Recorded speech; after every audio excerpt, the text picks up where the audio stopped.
In today's video, I'm going to teach you how to use DigitalOcean. Whether you're new to the world of cloud computing or looking to expand your skills, this guide will walk you through setting up your very own virtual server, or as DigitalOcean calls it, a droplet, in just a few minutes. First, begin by signing up on digitalocean.com. If you haven't created an account yet, don't worry, the process is quick and straightforward. Once you've successfully signed up, you can then log in to your DigitalOcean dashboard. This is your control hub where you'll manage all of your cloud servers, among other things. Once you're logged in, the next step is to navigate to the Droplets section. You'll want to click on Droplets and select Create Droplet. This is essentially the launchpad for your cloud server, allowing you to access all the powerful resources DigitalOcean offers. Now, you'll need to select a data center region.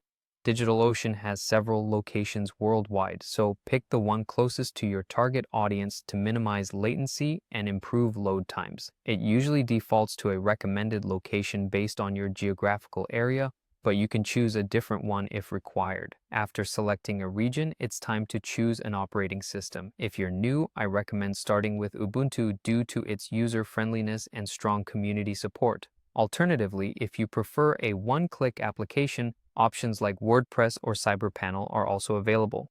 Next, you'll add an SSH key.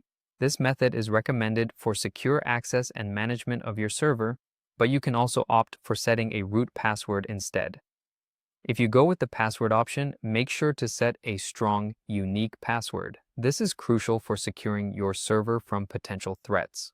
Once you've sorted out the access options, hit Create Droplet. This might take a couple of minutes as your server is configured and deployed. It's an exciting process, and you'll soon have access to a powerful tool at your fingertips.